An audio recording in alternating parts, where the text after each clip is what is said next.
그다음에 뉴스타파가 문재인 정부 검찰개혁 잔혹사라는 걸 했는데요. 그게 긴 그 다큐 같은 건데 그것을 한번 보겠습니다. 간단하게 문재인이 뭐라고 취임사에서 말했는지 나옵니다. 박근혜는 퇴진하라! 박근혜는 퇴진하라!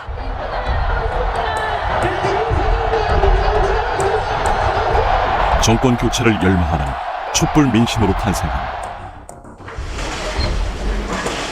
문재인 정부의 1호 공약 검찰 개혁이었습니다. 그 어떤 기관도 무소불위의 권력을 행사할 수 없도록 견제장치를 만들겠습니다. 그 어떤 기관도 무소불위의 권력을 행사할 수 없도록 견제장치를 만들겠습니다. 그러니까 문재인 정부의 1호 공약이 뭐냐. 그것이 바로 검찰개혁이었어요. 이게 그 말입니다. 그런데 어떻게 했어요? 어떻게 했습니까? 다시 한번 제가 반복해 봅니다. 그 어떤 기관도 무소불위의 권력을 행사할 수 없도록 견제장치를 만들겠습니다. 그런데 어떻게 됐어요? 검찰개혁의 핵심 과제는 검찰청법 폐지를 통해 수사권과 기소권을 분리하는 것이다.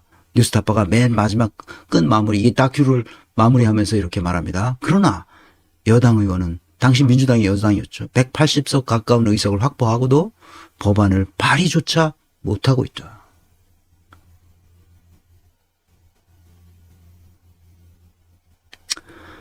여러분, 문재인이 어떤 인간인지는 이 대담을 통해서 알 수 있습니다. 손석희와의 대담인데요. 제가 그것을 전부 텍스트화해서 읽어드릴 텐데 왜 텍스트화 하냐면 JTBC는 상업방송이라 이거를 틀으니까 꼭 그 저작권법 위반 뭐 어쩌고 저쩌고 뭐 어쩌고 저쩌고 뭐 이런 얘기가 나오고 그러니까 그걸 또 잘라야 되고 복잡합니다. 그래서 133강에서 이미 했었던 건데 제가 다시 한번 이 손석희와의 대담을 읽어드리겠습니다. 여기서 문재인이 어떤 인간인지가 드러납니다. 손석희가 묻습니다. 검찰 기소권과 수사권이 분리는 찬성하는지요? 안 했으니까. 5년 내내 아무것도 안 했으니까. 문재인 이렇게 말합니다. 이제 자기가 안 한 걸 알아 얘도. 그러니까 뭐라고 얘기합니까? 뭔가 자기를 변명을 했는데 변명할 게 없잖아. 한다고 약속을 했는데 한두 번 약속한 게 아니거든. 일단 그 부분은 그렇게 가야 할 방향이에요. 원래부터 그 부분을 추진해 왔고 검찰이 수사권을 박탈한다든지 이렇게 표현되고 있는데 검찰은 기본적으로 검사만이 영장을 청구권을 가지도록 헌법에 규정되어 있기 때문에 적어도 모든 수사를 강제 수사를 하려면 검찰이 통제를 받아야 하고 게다가 기소권도 역시 검찰이 고유 권한이기 때문에 공소 유지를 위해서도 당연히 수사의 통제권을 가지게 되는 것이죠. 그러나 기본적으로는 수사권과 제1차적 수사중개권을 경찰이 가지게 되고 검찰은 보완적인 수사권을 가지게 되는 이런 형태가 세계적인 스탠다드가 되고 상당 부분 법제화가 이루어졌는데 완전히 다 이루어진 것은 아닙니다. 절반 정도 이루어졌다고 이렇게 볼 수 있을 텐데 지금 민주당은 그 부분을 완성해야겠다고 생각하고 있는 것으로 보입니다. 와, 진짜 5년 내내 아무것도 안 하다가 이제 다음 달에 퇴임하거든. 근데 이렇게 말해요. 뭔 얘기를 하는 거야, 이 사람이 지금. 개소리라는 거죠. 계속 보겠습니다. 손석희가 묻습니다. 검찰은 크게 반발하고 있습니다. 문재인, 과거에도 검찰과 경찰 간의 다툼이 있었을 때 속도 조절, 즉 이루어진 개혁을 안착시켜 가면서 발전해 나가야 한다. 이렇게 말한 적도 있는데 여전히 그런 관점에서 바라본 분도 계시고 아예 정반대로 반대하는 분도 계시고 그렇죠. 점점 개소리를 하고 있습니다. 손석희 또 묻습니다.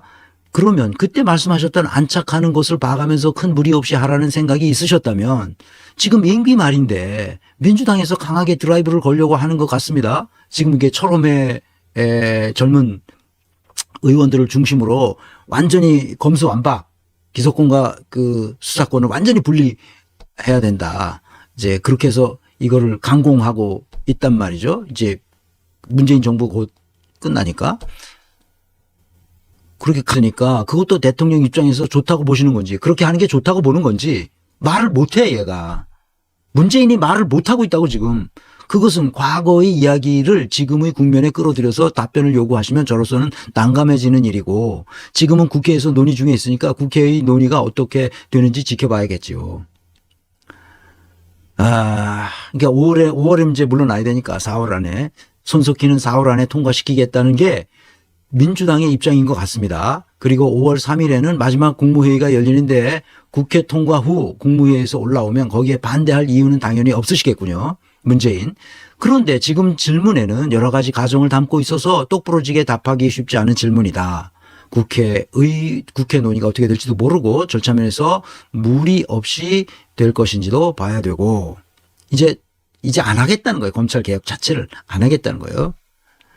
손석희, 무리 없다는 것은 어떤 기준으로 말씀하시는 것인가요? 문재인, 그냥 그런 정도로 들어두시죠. 얼버무리기 시작합니다. 얼버무리기 시작한 건 이미 됐어요. 손석희가 다시 묻습니다. 검찰 수사권 분리와 관련해서 지금 당장 하지 않으면 하는 쪽에서는 검찰이 무소불위한 권력 구조나 정치적 중립성 문제 등 여러 문제점에 대한 통제 장치나 여러 가지 잠금 장치를 충분히 마련하면서 진행해야 하는데 왜 이렇게 갑작스럽게 강력 드라이브를 하느냐 하고 문제를 제기하는 것 같습니다. 문재인, 예, 거기에 대해서는 의견을 말하지 않겠습니다. 그래도 또 한번 물어봅니다. 그래도 다시 한번 여쭤본다면 문재인, 예, 마찬가지입니다. 그것은 국회의 현안에 개입해서 발언하는 것인가요? 자기 도망갈 뭐 이게. 하여튼 이 대담을 들으면서 진짜 싸가지 없는 인간이다. 손석희가 또 묻습니다. 그런데 그게 가장 큰 쟁점거리이기 때문에 질문을 드렸습니다. 그 문제로 가장 첨예하게 붙어 있었기 때문에 그건 민주당 내부에서도 그런 의견들이 있으니까 그래서 말씀하시기가 좀 꺼려지십니까? 이렇게 다시 물어요. 문재인이 또 이렇게 대답합니다.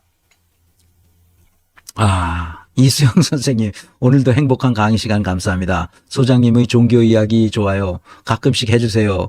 오늘 강의는 2번 듣겠습니다. 건강하시고 권민애도 화이팅 하셔요. 네, 감사합니다. 종교 얘기를 좋아하시는 애청자시군요. 네. 자, 그래서 문재인은 뭐라고 지금 말씀하시기에 꺼려지십니까? 이렇게 문재인이 뭐라고 하느냐. 가야 될 과제인 것은 틀림없고요. 5년 동안 뭐 했는데 아직 안 갔냐고. 그러나 또 부작용이랄까? 국가수사 역량이 훼손되거나 하는 일을 막으면서 국가수사 역량을 왜 챙겨나냐고 지가. 그냥 나 이게 참 함께 이루어야 할 과제니까 누가 함께 해? 지가 하면 되지. 입법화 과정에서 국회가 충분히 지혜를 모아주시길 바라는 마음입니다. 미쳤죠. 손석희가 또 묻습니다. 제가 그냥 달리 해석하자면 그러한 문제점이 있을 수도 있으나 지금 하지 않으면 언제 또 할지 모르기 때문에 최대한 부작용을 줄이되 완수할 것은 완수한다는 말씀인가요? 문재인. 그렇게 해석하지 마시고요. 어쨌든 국회의 여야가 이렇게 팽팽하게 대치하는 상황 속에서 물러날 대통령이 자기 정부의 의지랄까 성향까지 감안해서 답해야 하는 이런 부분은 피하고 싶습니다. 네. 비겁하고 비겁한 대답이죠. 네, 이런 사람을 대통령을 시켰다는 거예요. 정말 비겁한 사람이죠. 도저히 용납할 수 없는 사람입니다. 그래서 실제 말로 한번 들어보겠습니다. 실제 말로 뭐냐? 이건데요. 중앙일보에서 만든 쇼츠를 여러분들에게 소개합니다. 그에 대해서 저는 의견을 말하지 않겠습니다. 그래도 다시 한번 여쭤보면 예, 마찬가지입니다. 예, 그런 여러 가지 문제점에 대한 통제 장치라든가 여러 가지 잠금 장치 같은 것들 이런 것들을 다 마련해 가면서 하는 것이 낫지 지금 갑자기 왜 이렇게 강력 드라이브를 하느냐라고 문제 제기를 하는 것 같습니다. 예, 그에 대해서 저는 의견을 말하지 않겠습니다. 그래도 다시 한번 여쭤본다면 예, 마찬가지입니다. 지금 가장 큰 문제로 첨예하게 붙어 있기 때문에 그건 민주당 내부에서도 그런 의견들이 있으니까 그래서 또 말씀하시기가 조금 꺼려지십니까? 가야 될 과제인 것은 틀림없고요. 그로 인한 또 그 부작용이랄까, 우리 국가 수사 역량이 훼손된다거나 하는 일이 막아야 되는 것은 다 함께 이루어야 될 과제니까. 네, 비참하죠. 이제